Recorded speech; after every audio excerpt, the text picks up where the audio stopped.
Hello everyone. Welcome to the Student Learning Commons at Simon Fraser University. This is a critical argumentation and critical writing workshop brought to you by the Student Learning Commons at SFU.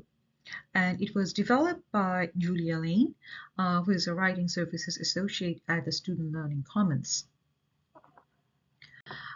So before we start, I would like all of us to take a moment, those of us who are currently located in any of the SFU campuses or in British Columbia or in any part of the Canada, and those of us who are located outside of Canada, I would like all of us to take a moment to acknowledge that the SLC is grateful to be located on the ancestral, unceded and rightful lands of the Musqueam, Squamish, Tsleil-Waututh, Quechua, Coquitlam, Kakite, Kwantlen, Semiahmoo, and Swasin nations.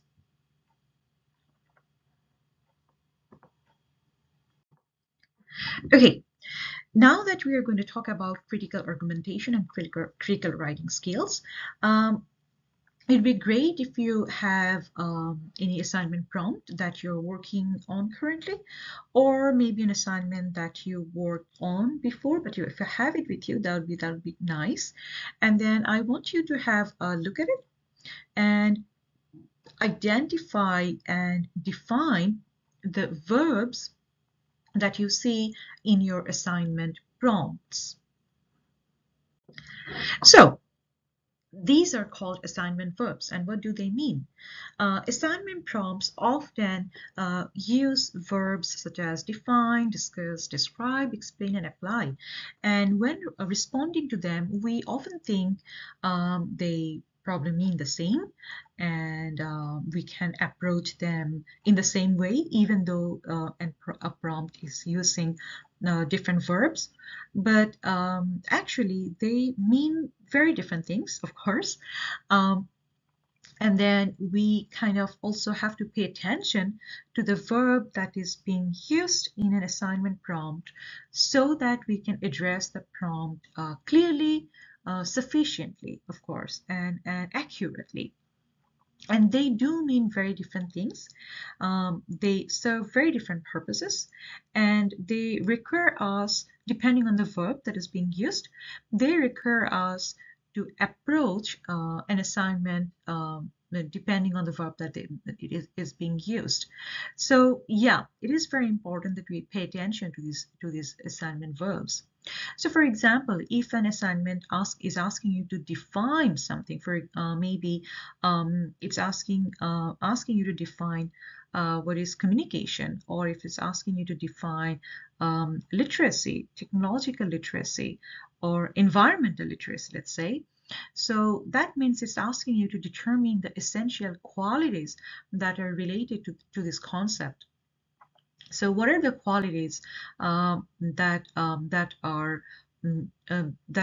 involve literacy? So what are the qualities that are relevant to literacy? So probably it's asking you to define the concept in the most elaborated and in-depth manner. When it's asking you to discuss, it's probably asking you to write a detailed account of the different ideas and opinions that are associated with such a concept. So again, if it's asking you to discuss environmental literacy, maybe it's also asking you to take into account the other concepts or ideas and opinions that are out there regarding environmental literacy. If it's asking you to describe, so it's asking you to provide specific characteristics or features of this concept. So it may have some overlap with defining, but yes, I mean, even with the overlap, they still mean very distinct requirements and things. So it's asking you to provide the characteristics that are specific to the concept of environmental literacy. If it's asking you to explain what is environmental literacy, for example, then it's asking you to make the relationship between things very clear. So, for example, if it's asking to explain environmental literacy, maybe then you need to think about or you need to consider what is the relationship between environmental literacy and, let's say, globalization, or maybe industrial development, or climate change. So basically, you need to make the relationship very clear when you're explaining a concept, like what does it really mean. Lastly, when it's asking you to apply as a framework, so then you'd be using the concept, and this would actually involve all the other verbs that you have discussed. It will ask defining it, discussing it, describing it, explaining it, so that you can use a concept as a framework for interpretation. So let's say if basically it helps you to anchor your paper. So if it's asking you to apply the concept of let's say a concept of, I don't know, maybe a psychology theory, or again, let's go back to my example, environmental literacy. So probably it's asking you to explain a phenomenon, maybe the recent I don't know, the recent let's say um, the global phenomenon such as climate change, or rise in sea levels, or El Nino effects, or something like that, whatever it is. So how do you explain these phenomena when you are looking at it through the lens of environmental literacy? So you're using it as a framework. So basically, these words, they mean different things, and by using these words, our professors, they want us to approach the assignments in very distinct ways, and therefore it's very important that we carefully read the assignment prompts, we understand them, and we address them very clearly and sufficiently and in a relevant manner. So yeah, we start with that. Um, then, since we're talking about critical writing and critical argumentation skills, so let's talk about what is the difference between summary and critical writing? Summaries are very important, of course, because they are the first step when we start our writing, and they tell us, they kind of help us to assess our own understanding of a text that we are reading. So summaries are descriptive writing, and they focus on the who, what, where, and when. Whereas critical writing is interpretive and analytical. It focuses on the how and why questions. So when you're reading a text and you want to summarize it, probably you will only consider who said what did they say, where did they say it, and when did they say it. But if you're looking at a text, if you're reading a text critically and you want to incorporate critical argumentation into your own writing, you will ask questions such as, why did the author say this? What does this mean, and how did the author say this? So there is a difference about how we approach descriptive writing and critical writing. Now, how do we move beyond summary writing? So how do we move beyond descriptive writing? To start with, summaries again are very important. They're the first thing that we need to learn about when we are developing our academic literacies, because it's a very essential skill to summarize what an author or authors are saying about a particular topic. This tells us about this also actually tells us about our critical thinking skills. So that this means that we can analyze things, and then we can kind of sieve and extract the important information that are there in a text. But though we do that, we extract the important information, we reproduce what somebody else is saying. So a summary basically is a restatement. Now the next step is analysis, where we express how a text works, what it means, and how effective it is. So basically we interpret, based on our opinion and our understanding, our summary of a text, we then analyze it, and we tell what it means. And then a critical evaluation expresses why the text or why the ideas in a text matter. And after that, okay, it matters, then so what? So how do the ideas in the text relate to the other things that we're reading about? Does the text confirm or it contrast with other things that we are learning? Or does it confirm things that we're reading and maybe we're seeing around us in our surroundings? So that's where a critical evaluation comes in.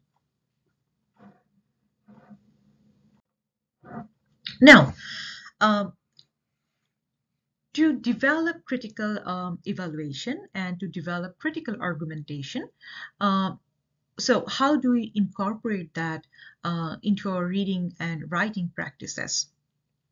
So, a critical argumentation, of course, it starts with reading and summarizing, like we said. So, if you're writing an assignment, so you are probably reading a text, or maybe more than one text. Probably you're reading multiple texts, multiple articles, and you have to incorporate. You have to maybe write a critical paper based on your readings. So, yes, we start with reading, understanding, of course, understanding what the authors have to say and summarizing what they're saying. And then we will ask critical questions such as, okay, the author says this, what does this mean? So this will mean that we'll be asking important critical questions and we will be taking notes of what the author or authors are saying. Then comes the arguing part, and here it's very important. And with arguing, we actually bring ourselves into writing. So when we are reading and summarizing, we are summarizing what the authors are saying, and then we are asking questions about.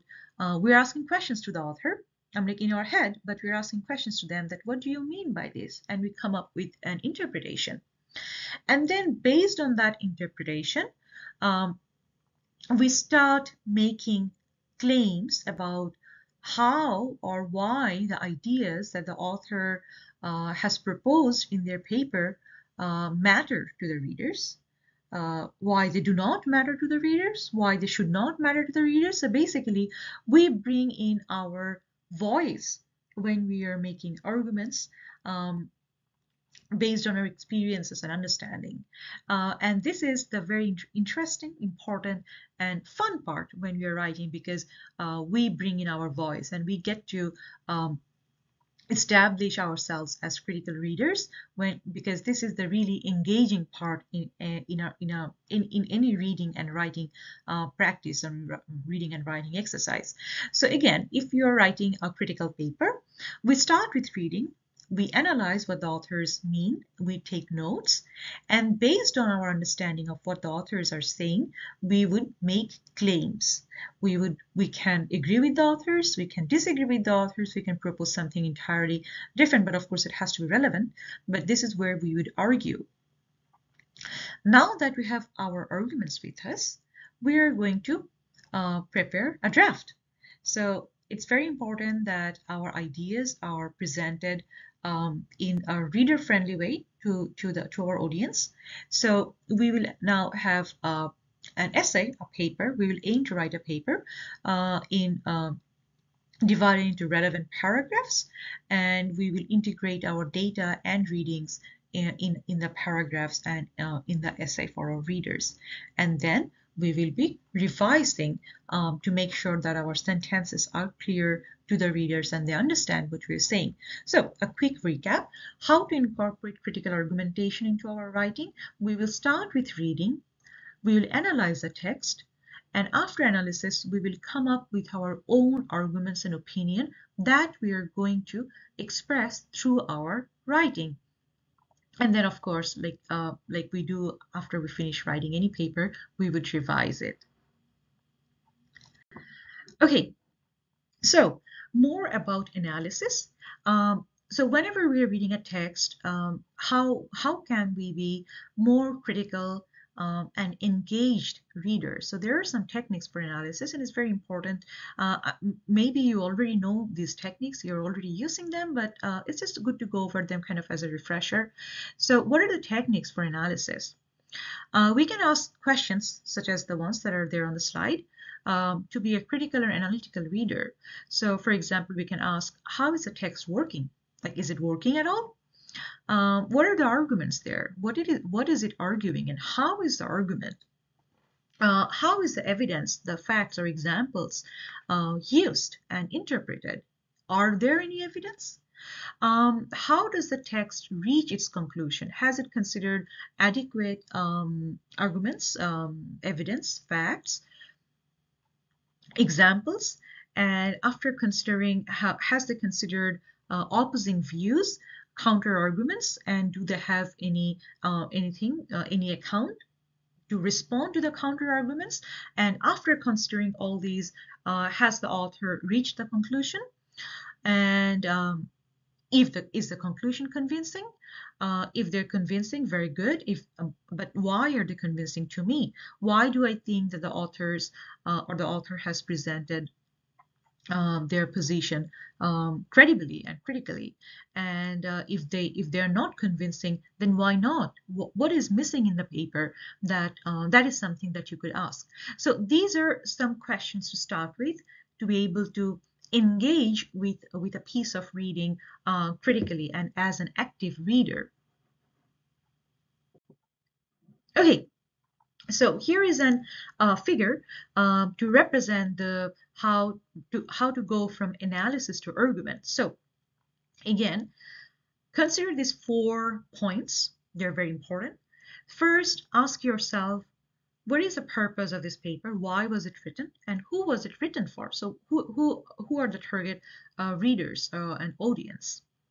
Then please do consider context. When was this written? What's the situation or background when this particular piece was written? Contexts or backgrounds are very important whenever we are reading something or whenever we are writing something. So please do take that into consideration. Look at the reasoning, like what patterns or arguments you notice, and also consider the evidence that are there. Are they convincing? If they're credible, if they're biased, or if they're sufficient. These are some very important things that we need to consider when we are going from analysis to argument. Now, they also help us to avoid unintended plagiarism or even patch writing, because when we are summarizing, we may come up with a very good paraphrase, but ultimately we are reproducing or restating what somebody else has already said. So there is a possibility that we may unintentionally just reproduce what somebody else has said without putting into our own opinion, which is a requirement for an argumentative paper. So when you consider all these 4 points, and then if you try to provide a gist of the reading without looking at it, that will make a strong argument. So just remember these points when you're trying to develop an argument based on your analysis of a reading. Also, you probably are reading multiple sources when you are working on a paper. So see if the concept that you're reading about, and across all your sources, the key items or themes that align with your position. So if that they make sense to you.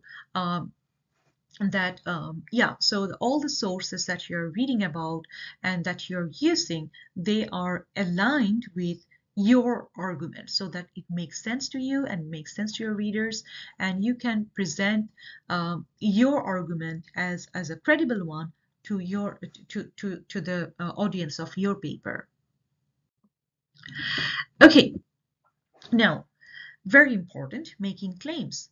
Like we said, when we are going to make an argument, we will need to make a claim. So what is a claim? Like we said, that when we summarize, we analyze, and then based on our analysis, we come up with our own opinion and claims.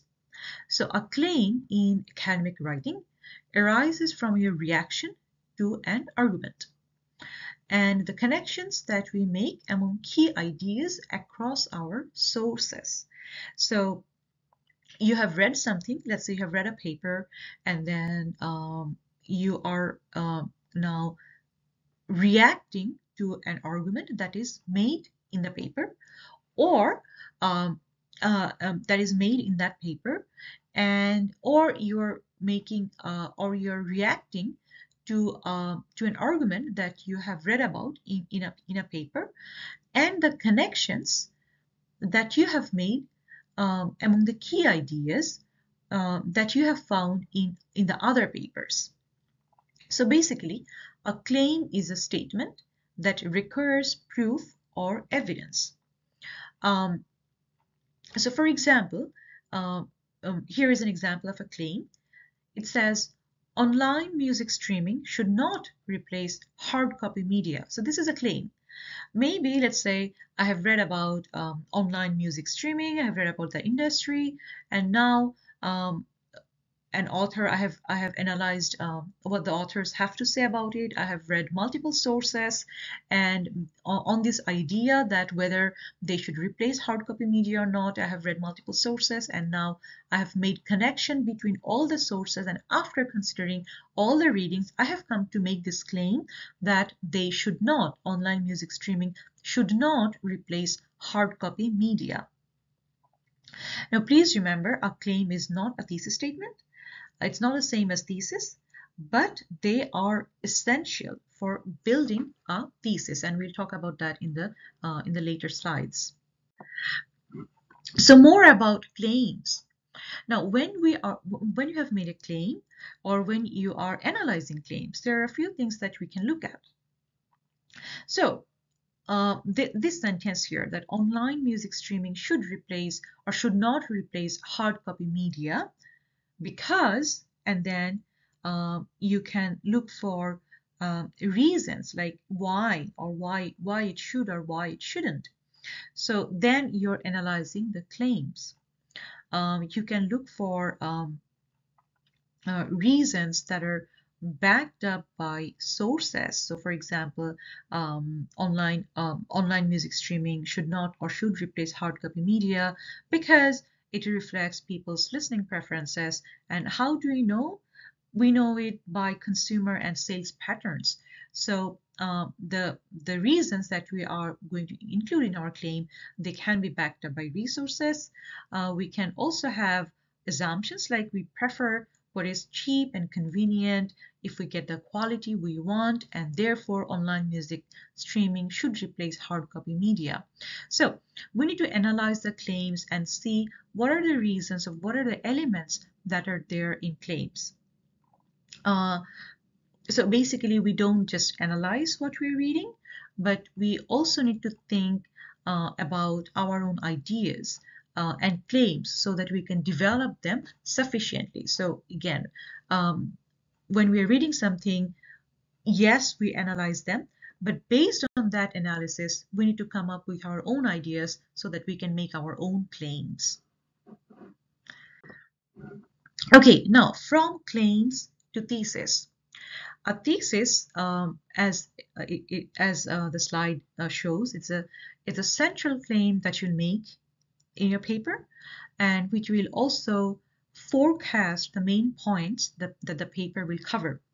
I think a thesis statement is very important. It serves as an anchor for the entire paper, and if we have a strong thesis statement, I think half of the work is done already, because then we already know what are we going to discuss in our paper. A thesis statement really provides a direction to the author and to the readers about what the paper is going to look like, the content of a paper. So a thesis statement, again, it's a central claim that you'll make that will also forecast the main points. It conveys a complex relationship between two or several factors, and it takes a position that can be debated. So when I will make a thesis statement, I will make a claim that this is what I believe in, and I will tell the readers that these are the main points that I'm going to cover in the paper, and I will tell them that how my thesis makes sense, what is the relationship that my thesis is exploring among the different concepts, and what is my position, like am I in favor of online music streaming replacing hard copy media, or am I not? So this has to be a position that can be debated. So it cannot be a yes/no position, but something that requires analysis, something that requires evidence. Okay, so I have a working thesis here. It's a sample, and then, so what do you notice about it? Um, what do you think is the central claim in this thesis? What are the reasons it provides to support the claim? And how are the claim and the reasons connected? Do you see any qualifying language? Do you need any evidence in here? So these are some questions, and I'll leave the rest to you to work on this working thesis and see if it's and think about it and to analyze this thesis statement. Okay, so when we are done writing your paper, this slide is about that when you have summarized, you have analyzed a text, and then you have your own argument, you have drafted, and now it comes to revision. So here are some tips on how you can edit your papers. So print. First, if possible, please print and read your draft out loud. Do that when you have a good draft. It really helps to read our work out loud. Sometimes our ears catch things that our eyes don't. So yeah, it really helps to hear our own voices. It helps us to kind of identify the areas that we need to work on. So yeah, if possible, please take a printout and read the draft out loud. Very important, and it's very helpful if you can have someone else read your draft. Circle any problem that you don't know about, how to improve, and maybe have a discussion with somebody on how to work on that, and revise your own writing. For sure, please apply feedback from your professor or TA. If you're at SFU, you can work with an SLC peer, and you can of course use the SLC writing resources for further practice. So that's all about critical argumentation and critical writing. In this workshop, we talked about how to incorporate critical argumentation into our writing and how to be critical readers and writers. Thank you for watching this video.